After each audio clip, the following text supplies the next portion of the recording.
Hola, ¿qué tal? Me da mucho gusto saludarlos. Soy el doctor Iván Noé Martínez Salazar y agradezco la invitación a participar en esta actividad, en este webinar, donde vamos a revisar la neuromodulación y los circuitos de precisión en el tratamiento del trauma psicológico, pero con esta pregunta muy concreta: ¿puede la estimulación magnética transcraneal cambiar el abordaje psiquiátrico del trauma? Quiero que comencemos haciendo una reflexión sobre lo que vemos todos los días en nuestra práctica. A nivel global, la investigación epidemiológica nos dicta que más del 70% de la población mundial experimentará un evento traumático clínicamente significativo en su vida. Afortunadamente, nuestra biología es resiliente y solo alrededor del 5.6% desarrollará un trastorno por estrés postraumático. Sin embargo, cuando nos enfrentamos a ese porcentaje en el día a día, vivimos una crisis terapéutica innegable. Las terapias convencionales y los psicofármacos aprobados tienen tasas de fracaso, resistencia o abandono que oscilan entre el 30 y el 50%. Esto no es falta de voluntad ni debilidad del paciente, es un bloqueo biológico profundo porque sus redes neuronales son incapaces de tolerar la inundación afectiva necesaria para procesar la memoria del trauma. Hoy vamos a explorar cómo la neuromodulación de precisión nos permite saltarnos esa barrera e intervenir directamente en el hardware del cerebro. Para sortear esta barrera cognitiva, utilizamos la estimulación magnética transcraneal, fundamentada en el principio físico de inducción electromagnética de Faraday. Es un hecho que el campo magnético que genera nuestra máquina va a penetrar apenas unos cuantos centímetros por debajo del cráneo, alcanzando la superficie de la corteza de forma focalizada e indolora. Pero nuestro objetivo terapéutico nunca ha sido quedarnos en la superficie. Aprovechamos la arquitectura nativa del cerebro utilizando la corteza prefrontal como una puerta de entrada para enviar señales transinápticas y retrógradas hacia la amígdala y el hipocampo. Estas son estructuras límbicas profundas que resultan inalcanzables de forma directa con métodos no invasivos. En esencia, estamos utilizando el propio cableado biológico del paciente como el vehículo para nuestra terapia. Y para hacer medicina, verdadera medicina de circuitos, debemos abandonar este dogma clínico simplista que nos enseñaron. La idea de que las frecuencias bajas siempre inhiben y las frecuencias altas siempre excitan. El éxito o fracaso de nuestra terapia lo dicta la microfisiología molecular de nuestro blanco. Por ejemplo, las neuronas piramidales de la capa 3 de la corteza prefrontal dorsolateral. Esta red actúa como el comandante del cerebro, el centro de mando, el centro de control, responsable precisamente de eso, de ejercer el control cognitivo de arriba hacia abajo. Lo fascinante es que sus sinapsis son inusuales, no dependen principalmente de los receptores AMPA como el resto de la corteza, sino que requieren una coreografía que involucra receptores NMDA como subunidades GluN2B y la acción permisiva de receptores colinérgicos alfa 7.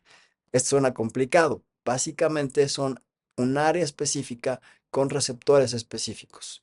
Conocer esta firma molecular es absolutamente vital para comprender el daño biológico que sufren nuestros pacientes cuando el trauma impacta sus redes.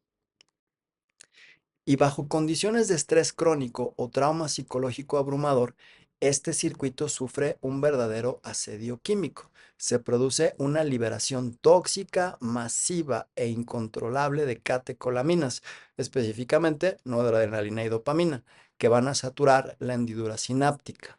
Esta tormenta química desencadena una elevación neurotóxica de calcio intracelular dentro de las espinas dendríticas.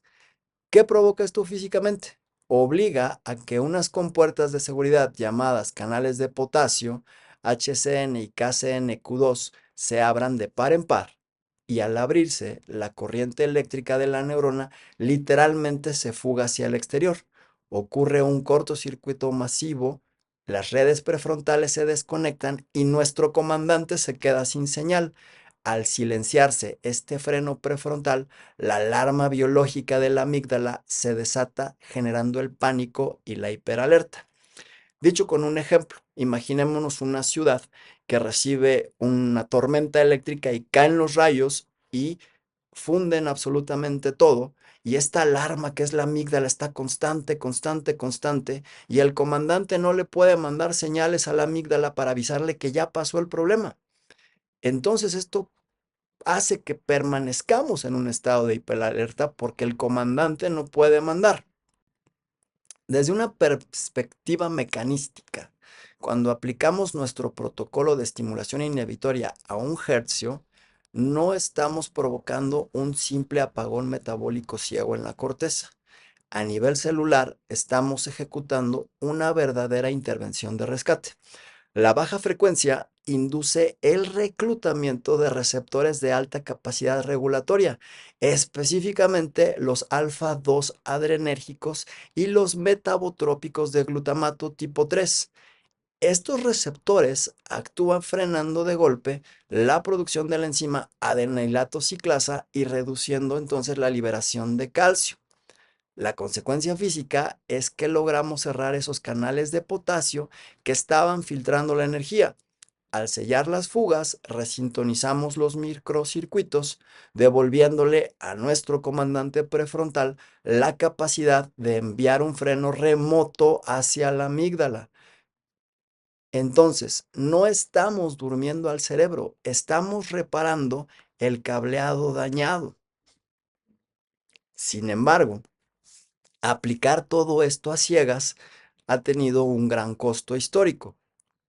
A inicios de esta década, creíamos que la técnica estándar era infalible, respaldados por metaanálisis que arrojaban tamaños de efecto clínico gigantescos, cercanos a 1. Pero la ciencia médica requiere rigor y en el 2024 la colaboración Cochrane pasó toda esta literatura por su filtro de pureza metodológica, aislando solo los estudios sin riesgo de sesgo. ¿Cuál fue el resultado? El tamaño del efecto agudo se desplomó a un insignificante -0.14. Peor aún, observen cómo el intervalo de confianza en pantalla cruza la línea del cero absoluto. La estadística nos lanzó una advertencia letal. Aplicar la misma coordenada anatómica estándar en todos los cráneos es el equivalente clínico a lanzar una moneda al aire. A unos les ayuda, a otros no les hace nada. El modelo anatómico de talla única estaba oficialmente obsoleto. Y entonces, mientras intentábamos resolver esa inconsistencia, este metaanálisis de Wang destruyó uno de nuestros mayores mitos de consultorio, la creencia de que más fuerte es mejor. Y entonces, analizando a más de 700 pacientes, demostraron que aumentar agresivamente la intensidad física del impulso, o del pulso en este caso, más allá del umbral motor, arrojaba un valor de P de 0.92. Es decir, subir la fuerza por pura fuerza bruta es ruido estadístico inútil que solo genera probablemente dolor innecesario en el cuero cabelludo. Por el contrario, al evaluar la cantidad de sesiones acumuladas, hallaron una certeza matemática absoluta de una P menor de 0.001. El trauma entonces responde a una relación dosis-respuesta lineal estricta. El secreto de este éxito no está en golpear más fuerte, sino en impactar el cerebro de forma repetitiva y continua para cimentar la neuroplasticidad. Y sabemos que esta neuroplasticidad es un fenómeno clínico real gracias a este otro metaanálisis de Xu del 2024. Miren esta información con atención. Al comparar la mejoría del paciente el último día de su tratamiento frente a cómo se encuentra 3 meses después, La diferencia estadística es una G de Edges de 0.01, un cero casi absoluto. En la medicina, encontrar cero diferencias suele ser un fracaso, pero aquí representa un triunfo monumental. Nos demuestra que el beneficio que logramos inducir en el cerebro en la fase aguda no se evapora al desconectar la máquina, sino que queda literalmente congelado en el tiempo. Es decir, estamos induciendo cambios biológicos sostenidos a largo plazo, no una simple supresión transitoria de la ansiedad. Y para resolver este gran problema del dónde debíamos estimular con precisión, la psiquiatría unió fuerzas con el Big Data. El consorcio global Enigma procesó resonancias magnéticas funcionales de casi 3.000 individuos provenientes de 32 países diferentes. Modificaron el dogma anatómico al descubrir que en estado de reposo la firma del trastorno de estrés postraumático es una hiperconectividad intrínseca subcortical profunda entre el hipocampo anterior y la amígdala. La estadística arrojó un tamaño de efecto aparente pequeño, una D de 0.16, pero no se engañen. Esto funciona exactamente como tener el colesterol elevado en cardiología. Es un efecto pequeño a nivel individual, pero cuando se reproduce de forma idéntica en miles de cerebros a escala mundial, se convierte en el biomarcador biológico maestro que te permite predecir la enfermedad y salvar vidas. Por fin, tenemos nuestro blanco patológico validado. Pero este consorcio internacional reveló algo aún más oscuro, vamos a llamarle así.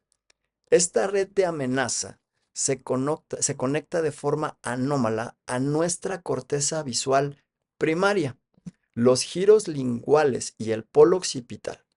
Los estudios de Hartnett lo confirman, demostrando un daño crónico estructural en el fascículo longitudinal inferior, es decir, nuestro gran cable de comunicación visual. Al romperse la integridad de este tracto, la amígdala hiperactiva literalmente secuestra la pantalla visual del paciente. Es decir, por esta razón fisiológica ocurren las intrusiones y los flashbacks. El cerebro traumatizado enciende la corteza occipital de forma completamente involuntaria, obligando al individuo a procesar el trauma en tiempo presente. Entonces, pedirle a este paciente que simplemente ponga su mente en blanco en reposo es exigirle una imposibilidad biológica. La demostración clínica suprema para vencer este secuestro visual es precisamente el ensayo de psiquiatría de precisión publicada por Van Roy este preciso año 2026.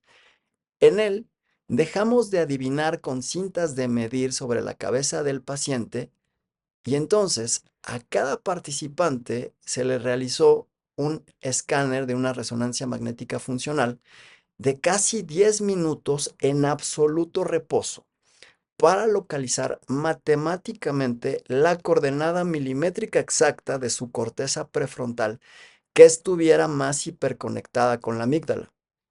Se administraron una dosis masiva de 36.000 pulsos a 1 Hz dirigidos quirúrgicamente a ese blanco personal y el resultado biológico fue espectacular. Logramos una reducción amigdalina, una P igual a 0.035, de forma selectiva, únicamente ante la exposición a estímulos visuales de amenaza, dejando sus respuestas neutrales y cotidianas completamente intactas. Resintonizamos su detector de peligro. Y a pesar de rescatar maravillosamente la neurobiología central, este estudio nos entregó un balde de agua fría a nivel periférico. ¿Qué fue lo que intentaron? Fueron a medir la sudoración, la conductancia de la piel del paciente, esperando que cayera junto con la amígdala. ¿Y qué creen? Fracasó rotundamente, arrojando una P de 0.40. La correlación estadística entre la amígdala curada y la piel sudorosa fue de apenas una R de 0.049. Un cero en la práctica clínica, es decir, esto es como tener el motor de un automóvil completamente apagado y reparado, pero el velocímetro en el tablero sigue roto y marcando 120 kilómetros por hora. No asumamos que el tratamiento fracasó solo porque el sistema vegetativo del paciente tarda semanas en enterarse de que el cerebro ya está a salvo.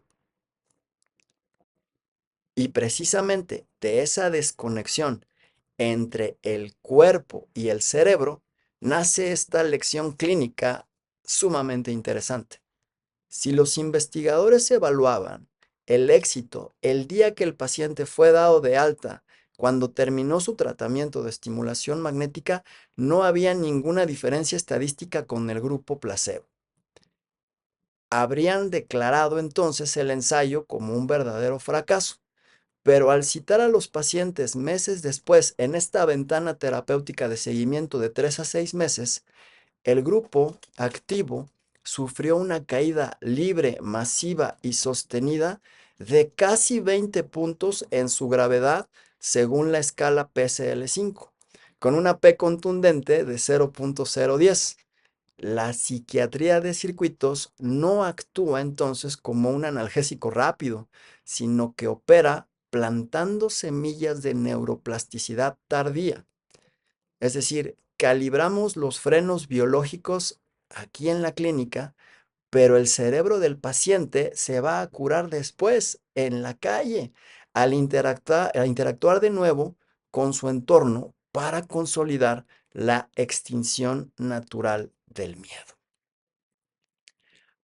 Ahora que sabemos dónde disparar, debemos de ser sumamente cautelosos con el cuándo. El estado mental del paciente durante los pulsos magnéticos es prácticamente de vida o muerte para la red. Si cometemos el error de aplicar protocolos excitatorios de alta frecuencia en el momento exacto en que nuestro paciente experimenta, por ejemplo, un ataque de pánico severo, causamos un cortocircuito tóxico conocido como oclusión sináptica. Es decir, saturamos la red a tal grado que la plasticidad se invierte hacia una depresión a largo plazo. Es decir, en lugar de borrar la memoria traumática, la estamos grabando con fuego y cimentando su patología. Es por esto que la intervención con protocolos inhibitorios lentos a 1 Hz en estado de reposo absoluto es nuestro amortiguador de seguridad ideal. Para concluir o para empezar a concluir, debemos definir con toda claridad a quién le pertenece esta tecnología el día de hoy. Nuestra prioridad son los pacientes con trastorno de estrés postraumático refractario a intervenciones previas. Aquellos con una depresión mayor comórbida severa que nos paraliza el abordaje clínico y los pacientes que no toleran los graves efectos adversos de los psicofármacos. Por ejemplo, imaginemos esta orquesta donde hay un trompetista, llamémosle amígdala, que está tocando muy mal y que está tocando muy fuerte y que hace que toda la orquesta se pierda. Y nuestro comandante, centro de mando o director de orquesta, que es la corteza cerebral prefrontal, no está logrando decirle a la amígdala que por favor se regule. Entonces llegamos y le damos psicofármacos, pues no le van a dar únicamente al trompetista, van a afectar a toda la orquesta. Entonces, con este tipo de tecnología podemos ser todavía mucho más precisos. Pero seamos honestos y éticos. La bobina magnética no es una varita mágica que borre el trauma de forma aislada. Imaginemos otra vez la orquesta y que la partitura fue reescrita por el trauma. Entonces, es el catalizador biológico más potente que poseemos, sí, la estimulación magnética, y nuestra verdadera labor es utilizar la precisión que ya nos dijo o que encontraron con las resonancias magnéticas funcionales para silenciar el sistema de incendios en el hardware neuronal del paciente. preparando el terreno para que la psicoterapia basada en evidencia pueda entrar y reestructurar el software y devolverle al individuo la narrativa y la autonomía de su propia vida. Siempre he sido un defensor de que los tratamientos deben ser integrales, que no se trata solamente de dar psicofármacos o dar neuromodulación o dar terapia. La evidencia científica, estadística, nos dice que el tratamiento y el abordaje integral, especialmente en el paciente con trauma, es fundamental. Y bueno, finalmente para terminar, quiero invitarlos a el próximo curso, sexto curso anual de la Sociedad Mexicana de Neuromodulación, integrando cerebro, mente y sistemas clínicos, que va a ser el 20 y 21 de agosto en la unidad de congresos del Centro Médico Nacional Siglo XXI, en una modalidad presencial. Ahí vamos a tener la oportunidad de seguir platicando de estimulación magnética transcraneal en el manejo del trauma, y para mí ha sido un verdadero placer haber estado con ustedes. Les dejo mis datos de contacto, mi red social en la que estoy más frecuente, que es en Instagram. Si alguien tiene alguna duda o pregunta y que quiera escribírmela por correo, lo puede hacer. Y si no, nos vemos en el sexto curso de la Sociedad Mexicana de Neuromodulación, y muchísimas gracias por su atención.